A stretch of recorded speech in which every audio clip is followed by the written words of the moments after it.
Last year, I sat down on a couch and announced to the world that I was becoming a full-time photographer. It's been a wild year full of lessons that I learned about the business of photography and many things. And in this video, I wanted to share five things, or actually five critical lessons I actually learned about the business of photography you can actually apply today, like right now. And that is, of course, if you want to become a full-time photographer. And out of these five, I think the third lesson is most critical. So if you want to skip to there, just go ahead. And for those who want to know, there's a giveaway at the end of the video. So stick out till the end to learn more.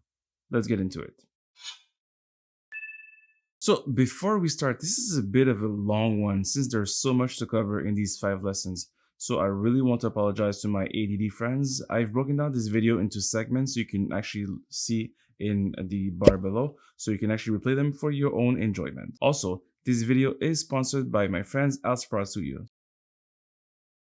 First lesson, stay sane while taking more photos. I'm starting with this advice because I think it's fundamental to you being successful in the long term and actually still sticking with the camera. Taking more photos for yourself or for your own projects will prevent you from hating photography, or at least give you a couple more years for the inner creative to be fulfilled with your art or your craft. Let's do a quick test. And don't worry, it's super easy. Did you pick up the camera to try to create some novel ideas in your head, like a way to communicate?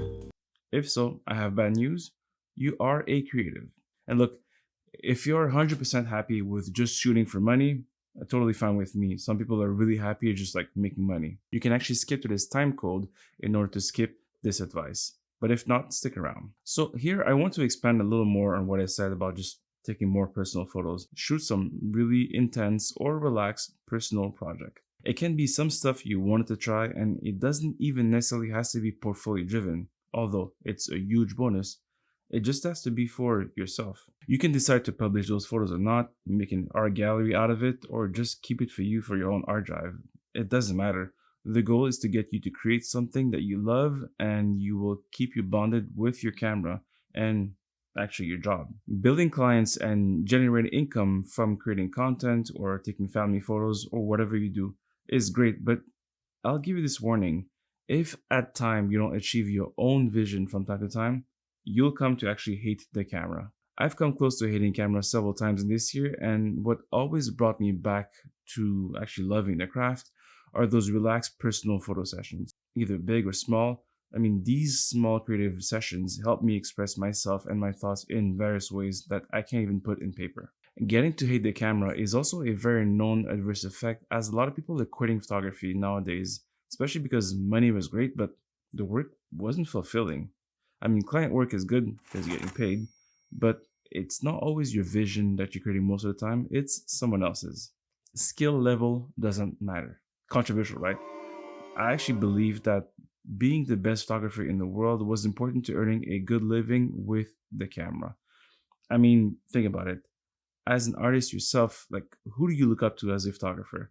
The rich photographer who drives a Porsche and a Bentley, or the one with the images that actually blow your mind and you're like, wow, wow, wow. While the first sounds extremely tempting because, money, right? My art ego prefers the latter. But my opinion has changed from thinking that in order to be in the best business position possible, you also must be the best photographer possible. I mean, I hear the people screaming in the back. You must absolutely be a decent photographer and know your basics like exposure, composition, and even maybe lighting. You can actually follow me for that, so make sure to hit that subscribe button. But in actuality, it really hands here. Like, why do I say that? Well, there's a theory out there that is really interesting if you are a bit of a nerd. I'm an accountant and I like business, which is called the QSP, which is quality, speed, and price triangle. So it runs on that basis, and don't worry, it's very simple. And if you take the QSP model, you can actually apply it to any business you know. So any company or business runs on three main components for their customer service. Quality. It can be quality of service or product. In our case, we'll call it image quality or footage, or AKA being a great photographer. Speed. Churn and burn, if you will, like how fast do you deliver your photos and what kind of treatment do you do with them. Price. However you price your service. Is it commercial pricing? Is it IPS? Is it package pricing? Etc. There's many ways to make money with photography. Well, I don't want to dive too deep into QSP and make that video even longer. It boils down to you can only really really good at two things at once. Again, I'll repeat, you can only be really good at two things at once. So I'm showing you a couple of QSP that I grabbed from the internet. And with this, you can start to see a pattern. But in my explorations, there's something that was never really discussed when just trying to think about the QSP. And it's an important factor that's always getting forgotten. It's you. QSP, in my humble, non-expert opinion, should really be a reflection of your personality. You have to make a decision, again, not a final one, but you have to be really clear about this. What do you truly want out of your photography? Do you want fame? Do you want money? Do you want big art projects that are funded by some rich people? Do you want more time with your family? Is it just a pure creative outlet? Is it a way to express yourself and to communicate to the world? Figure this out. Do you want to be the best photographer on earth? I mean, get ready to make sacrifices, right? There are tons of testing and charge a pretty high ticket whenever someone, as fortunate enough, walks through your door. Or do you want to make a lot of money? I mean, get ready then to build a simple yet very effective photo process that you can either churn tons of photo, so playing on that speed thing, or at a low cost, or sell them at such an impeccable service with very meticulous process that you can charge top dollar for every single photo that leaves your disc or your shop. Look, you probably know some incredible, like mind-blowing photographers that are quite poor. I equally know some really bad photographers that are actually millionaires from photography. And if I have to bridge, the poor one offers high quality photos but doesn't know his pricing or how to sell. The rich one, on the other hand, knows that he lacks the skills, but he has such an impeccable service or system of selling stuff and perceived quality and service that he wins. In my opinion, I chose this side of the QSP. I believe, and of course, you can comment me, correct me if I'm wrong. I think I'm good at photography. Not the best in the world, but quite there. But I don't think I'll ever be the best photographer or one of the world's best photographer. Although my ego tends to scream at me that I should really try to be like the best in the world, paying bills right now and just building up capital in my life situation is more important. And my belief is that longevity will get me where I need versus fighting just to be the best out of the gate. So my personality tends to lean on quality and speed. Prices will be as high as I can charge in my market. So the lesson here is for you, like, where do you want to fight? Do you want to fight on price? Do you want to fight on quality? Or do you want to just churn or fight on slow or very fast speed? It's still something I'm trying to figure out for YvensB photography, which is my business. But where do you think you'll land? Let me know in the comments. I'm curious to know like where you stand in terms of business or the QSP. Win by getting organized. Again, this, in my opinion, is the most important section of this video. So some say discipline equals freedom. Totally true. Being organized will win the war of making bank with your favorite tool, the camera. But building a system out of nothing is quite difficult. For example, I'll use myself. Following up on a lead will either kill you or make you super successful. It's pretty simple. There are even books on the subject of following up. It's pretty insane. I mean, don't be fooled. You'll at some point have tons of lead people that are interested in buying your services. But after they bought those actual services, how do you manage your relationship? How do you manage the contracts? How do you deliver your photos through online photo galleries? The emails? How do you have an email list? How do you build that thing? Your workflow. Here's just some example of what I tried. I've tried several methods. I kept a journal, kind of a notebook of who my leads are, who they were, and notes in the conversation. I've also tried to maintain an Excel spreadsheet with names and stuff. I've tried memory alone. Spoiler alert, it wasn't effective at all, like zero. And after failing hard with these different methods, I finally boiled down to using a CRM, which is short for Customer Relationship Management. It's a system that basically just gathers everything together. And I actually found one that I really like. And all of this talk of being organized brings me to today's sponsor of this special video, Sprout Studio. Even before becoming a sponsor, I actually subscribed for 2 years to Sprout Studio to help me manage my photography business. I signed up with Sprout Studio and it really allows me to really easily manage my online galleries, manage my contracts, manage my calendar, and also reservations. It also automatically communicates and reminders to my clients if they miss out on anything without having me to see, track, and actually send emails manually. It does it automatically. It also helps me see, track, and automatically follow up on leads, my invoices, my expenses, and even my mileage and many, many more things. Right now, I am pretty organized. Also, exciting news, my sources at Sprout Studio have informed me that their brand new version of Sprout V3 will be coming out in the very near future, so I'm really looking forward to the new updates. It's going to be really awesome. If you are considering a CRM system to manage your business, you can actually try Sprout Studio for free. Yes, for free, using my code and get 20% off your subscription if ever you decide to sign up using the link in the box below. So give it a try and get organized. So why a CRM, you ask? As I said, it's there to really keep you sane and focus on organizing your clients and having an awesome customer experience, regardless if everything is speed or is actually high quality. The CRM system I use allows me to manage 90% plus of all the client communication on one platform, which is pretty awesome. And that's what I mean about being organized, is that everything is to one page, which really helps you manage your contract, prices, emails, notes, and everything else touching the client is within that CRM system. And that's just an example. Again, it's a sponsor, but Sprout Studios or any good CRM actually, should save you some mental space and allow you to focus on your photography and marketing versus looking for just stuff. It also, to me, acts like a stress relief. I just log in the morning with my coffee and check out what's coming, and I just get it done. Simple as that. At the same time, a CRM gives your client a single space to get everything from their invoices, the shooting date, the contract, and even downloading their photos. And that, to me, is a very good system to have, and it shows you a good rigor on your own business. A much better tool for your QSP, wherever you are, in my opinion. And even better, if you have an IPS studio, a CRM like Sprout or any good CRM system can be used to sell additional prints for your client walls. Again, more money and better service, everyone wins. So while I really strongly suggest getting a CRM for your business, get organized and try to win. It's a really big key, and I've learned it really hard and really greatly in this last year. Your network is your net worth. So your network is your net worth sounds like an old tired cliche from those bloody damn awful Wolf of Wall Street memes, but this cliche is actually kind of true, and although it is a short sentence, it's actually worth unpacking. So networking is even more powerful if your photography or your creation business is within the B2B space. I've been working on many ways to develop that. Again, I'm still a work in progress, and I think in the B2B space you'll always be, but it's important even in a customer relationship. What can help you increase that net worth of yours?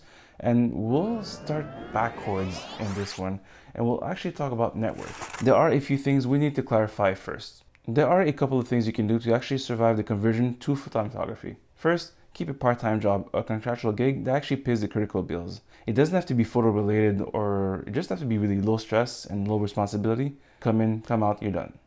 Spending more time doing photography while quitting a full-time job and getting a part-time job to do more photography and building a business, in my opinion, allows you for more time for photography. So it's a good thing, even though it might be a little counterintuitive. I think it's the right move if you want to make the switch. Find a cash cow. A cash cow is a regular client from whom you provide services on a continuous basis. The cow, quote unquote, should provide 40 to 50% of your yearly income, or at least cover your basic living expenses. It may sound stupid, but you could find a photography job. Also, one thing, you can also have a spouse that supports you and have really higher income. Important thing, lower your expenses. Put tons of money aside before quitting a job and make sure your living wage or your living style is lower. In my case, being focused on more commercial and content creation, my strategy is a mixed bag of some of the items above and some more. Here's what I did. So first thing, again, I lowered my expenses and saved a lot of money before quitting my accounting job. And if it applies to you, try to pay off any debt that you have before quitting. It's really gonna just free up some space. I also have rental income from my previous investments. Yay to being organized. My wife is also a high income earner. Thank you, honey.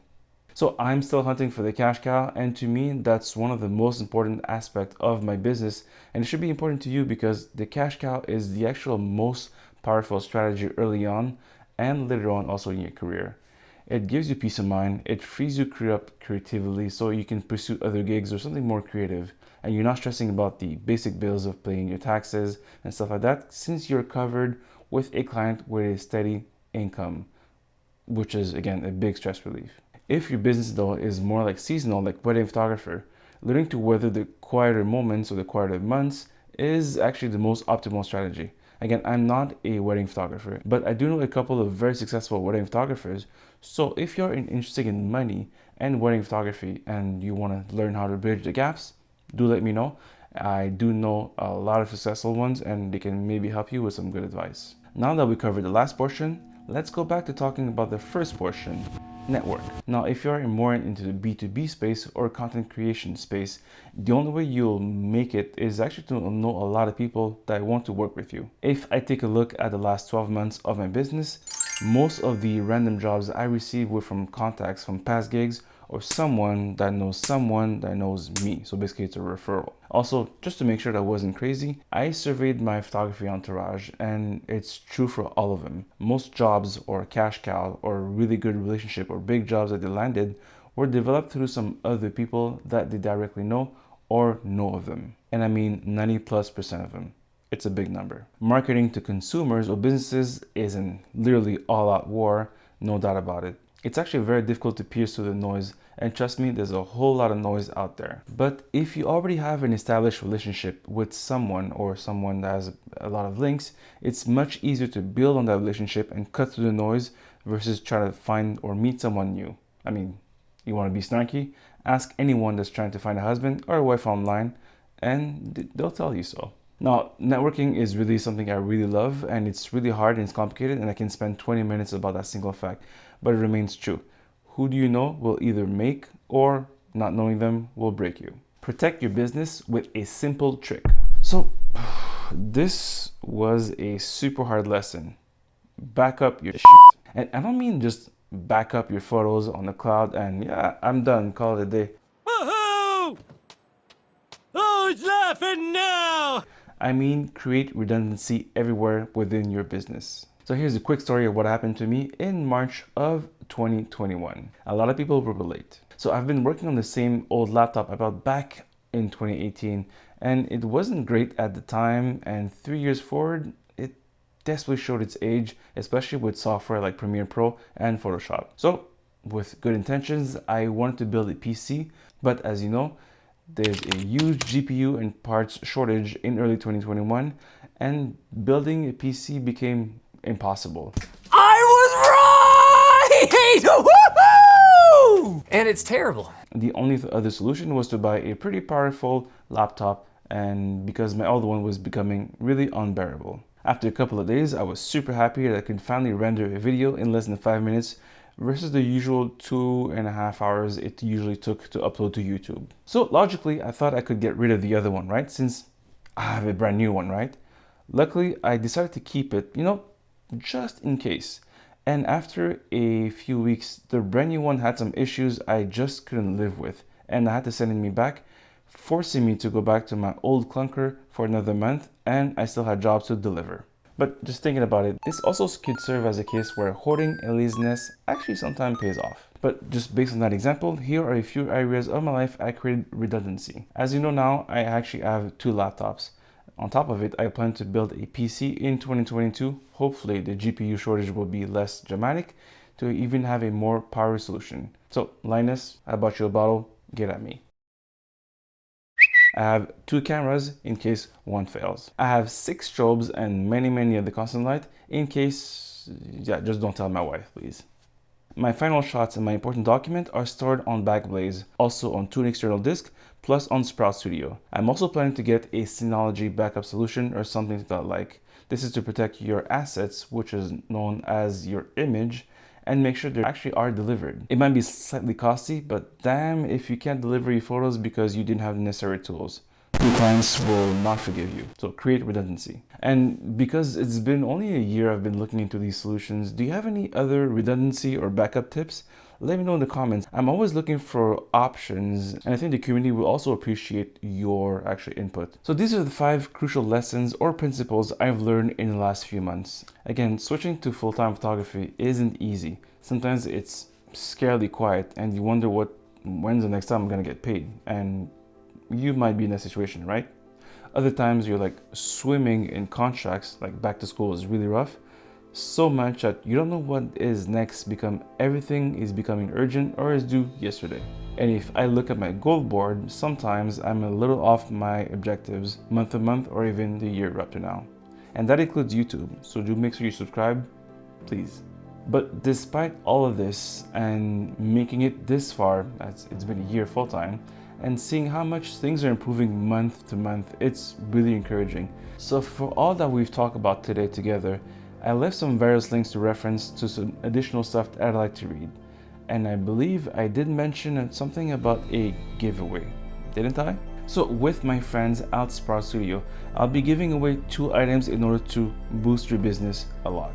So I'll be giving away 3 copies of my favorite book that I read in 2020, Getting Everything You Can Out of All You've Got. So in order to get the book, the only thing you have to do is comment below. Let's think of something clever here. Okay, let's do this. Let's do comment camera money bag. I don't know if it makes sense, but to me, camera money bag, camera, you bring with your camera a money bag. Sounds kind of fun. So comment below camera money bag, and I'll pick out 3 people that will win the book, and I'll send it to you directly at your home so it can really help you.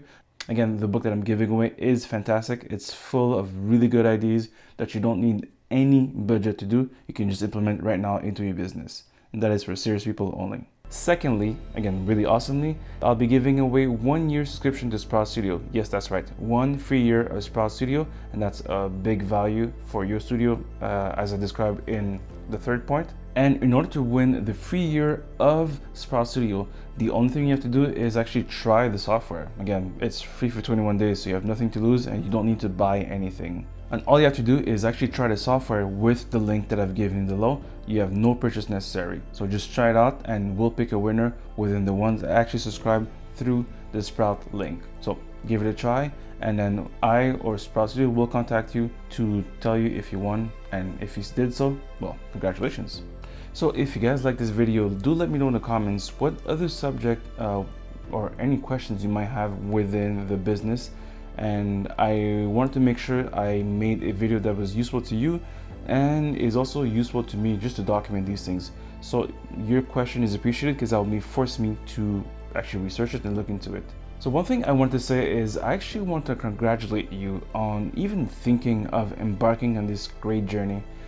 And I also want to thank Sprout Studio for making this video possible. Like, without them, I wanted to make that update, but it was really easier with a sponsor like Sprout because I actually use their services, and it's a really awesome software or CRM to manage your stuff, and it really helped me just push that video out even quicker. So on this note, I want to thank you again for watching. I'll wish you good luck, and I'll see you in the next video. Oh, and remember, together, let's light the world.